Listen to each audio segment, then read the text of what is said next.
20 de setembro de 1918.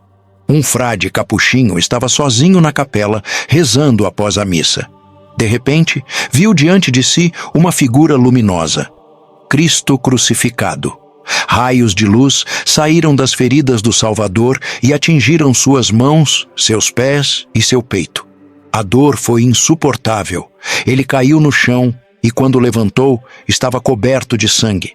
As chagas de Cristo tinham sido impressas em seu corpo e permaneceriam abertas, sangrando, por 50 anos seguidos. Esse homem era Padre Pio de Pietrelcina, e sua história é uma das mais impressionantes de toda a história da Igreja. Francesco Forgione nasceu em 25 de maio de 1887, numa casa humilde de Pietrelcina, sul da Itália. Seus pais, Grazio e Giuseppa, eram camponeses pobres, mas de fé profunda. A mãe rezava o terço todos os dias com os filhos. O pai trabalhava de sol a sol, muitas vezes emigrando para terras distantes, para sustentar a família com dignidade. Francesco cresceu nesse ambiente de trabalho duro e oração constante. Desde muito pequeno, mostrava sinais de uma alma eleita. Aos 5 anos, fez o voto de castidade perpétua, mesmo sem entender completamente o que aquilo significava. Sabia apenas que queria pertencer inteiramente a Deus. Enquanto outras crianças brincavam nas ruas de terra batida, ele se escondia para rezar. Mas junto com as graças vieram também as provações. Ainda criança, Francesco começou a ter visões. Via Jesus, Maria e seu anjo da guarda, que o acompanhava como um irmão mais velho, mas também via o demônio, que vinha aterrorizá-lo durante a noite com aparições horrendas e ameaças terríveis. Ele contava à mãe que o homem feio aparecia no quarto e o agredia. A mãe não entendia completamente, mas rezava com ele e o protegia. O menino já estava mergulhado numa batalha espiritual que duraria toda a sua vida. Desde cedo, Deus o preparava para ser soldado de Cristo, mas também vítima de expiação pelos pecados do mundo. Aos 10 anos, Francesco disse aos pais que queria ser frade. Eles aceitaram, mesmo sabendo que o caminho seria difícil. Aos 15 anos, ele entrou no seminário dos capuchinhos e teve de enfrentar o primeiro grande sacrifício: a separação da família que tanto amava. Era um menino frágil, de saúde débil, mas de vontade firme como o ferro. Recebeu o nome religioso de Frei Pio de Pietrelcina, e foi com esse nome que começou a subir o seu calvário. Durante os anos de formação, Padre Pio sofreu febres violentas e inexplicáveis. Os médicos não conseguiam diagnosticar nada. Ele emagrecia drasticamente, tossia sangue, parecia à beira da morte. Mas toda vez que voltava à casa dos pais para recuperar-se, melhorava como por milagre. Quando retornava ao convento, a doença voltava com força. Isso gerou desconfiança entre alguns superiores. Pensavam que ele estava fugindo da disciplina religiosa, que não tinha vocação verdadeira. Mas não era fuga, era cruz. Padre Pio estava sendo moldado no fogo da provação para que sua alma se tornasse pura como ouro refinado 7 vezes.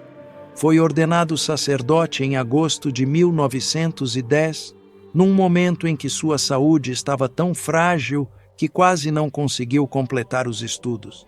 E desde a primeira missa, algo extraordinário acontecia. Quando subia ao altar, entrava em êxtase profundo, suava, tremia, chorava lágrimas de sangue. Não era representação teatral, era uma união mística real com o sacrifício de Cristo no Calvário. Ele via a crucificação, via a coroa de espinhos, via o sangue escorrendo e sofria com Jesus ali, diante do povo que assistia sem compreender totalmente a dimensão do que estava acontecendo. Para Padre Pio, cada missa era um martírio de amor, uma morte mística renovada. Os anos passaram entre oração intensa, penitências severas e combates espirituais cada vez mais violentos. O demônio não lhe dava trégua. Gritava, agredia fisicamente, destruía objetos no quarto. Os outros frades ouviam os barulhos durante a noite e encontravam Padre Pio pela manhã, coberto de hematomas e feridas. Mas ele jamais reclamava. Sabia que estava numa guerra invisível, cujo resultado determinaria a salvação de muitas almas. E então chegou aquele dia de setembro de 1918. As chagas de Cristo impressas na carne de um homem do século XX. As feridas sangravam continuamente, dia e noite, sem cessar. Exalavam um perfume suave de rosas e violetas que todos sentiam. Não infeccionavam, não cicatrizavam, desafiavam todas as leis da medicina. Os médicos examinaram com instrumentos, fotografaram, fizeram análises laboratoriais. Não encontraram explicação científica. Alguns disseram que era histeria religiosa, outros que era fraude deliberada, outros que era autolesão mantida com ácido. Mas nenhum conseguiu provar suas acusações, porque aquilo não era obra humana, era selo divino, impresso na carne de um escolhido. A notícia se espalhou rapidamente por toda a Itália. Multidões começaram a chegar a San Giovanni Rotondo, pequena aldeia perdida nas montanhas. Vinham de toda a Itália, depois de toda a Europa, depois do mundo inteiro. Queriam ver o frade estigmatizado, confessar-se com ele, tocar suas mãos feridas, pedir bênçãos e milagres. Padre Pio atendia a todos com paciência sobre-humana, mas também com firmeza apostólica. Não aceitava meias confissões. Não tolerava pecados escondidos. Lia as almas como livros abertos. Muitas vezes mandava o penitente embora porque sabia que ele estava mentindo ou ocultando algo grave. Outras vezes, revelava pecados secretos que a pessoa não havia confessado, deixando-a prostrada em lágrimas. Isso gerava conversões profundas e radicais, mas também medo e respeito sagrado. Os milagres se multiplicavam de forma impressionante. Curas instantâneas de doenças terminais, libertações de possessões demoníacas, conversões de ateus endurecidos. Mas o maior milagre de todos era a presença palpável de Deus naquele homem simples e humilde. Quem se aproximava dele sentia algo diferente no ar. Não era carisma humano, não era simpatia natural, era santidade verdadeira. Era Cristo transparecendo através de um filho obediente e crucificado. E isso incomodava muita gente. Dentro e fora da igreja havia quem duvidasse deliberadamente. Diziam que Padre Pio usava ácido carbólico para manter as feridas abertas, que forjava milagres com truques psicológicos, que enganava o povo ignorante para ganhar fama e dinheiro. A Santa Sé, pressionada por denúncias e querendo proteger a fé do povo de possíveis enganos, abriu investigações rigorosas. Durante anos, Padre Pio foi vigiado, interrogado, examinado. Proibiram-no de celebrar missa em público, de ouvir confissões, de mostrar as chagas, de escrever cartas, de aparecer diante dos fiéis.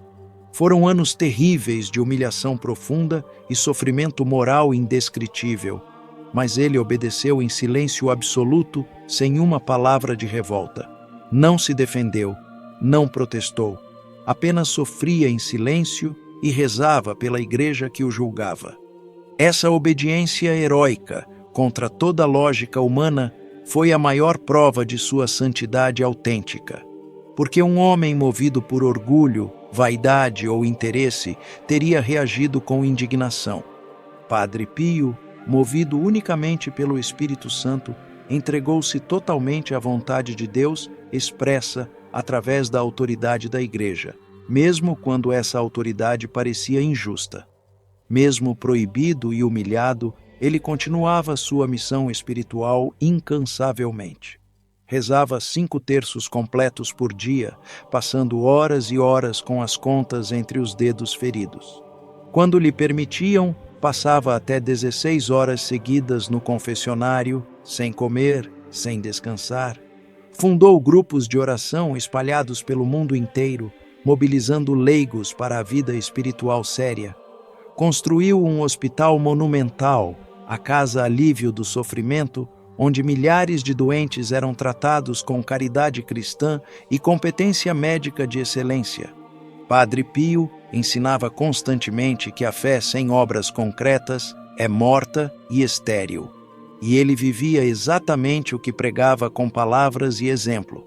Havia também o dom extraordinário da bilocação, comprovado por dezenas de testemunhos documentados. Relatos impressionantes de pessoas que o viram fisicamente em 2 lugares ao mesmo tempo.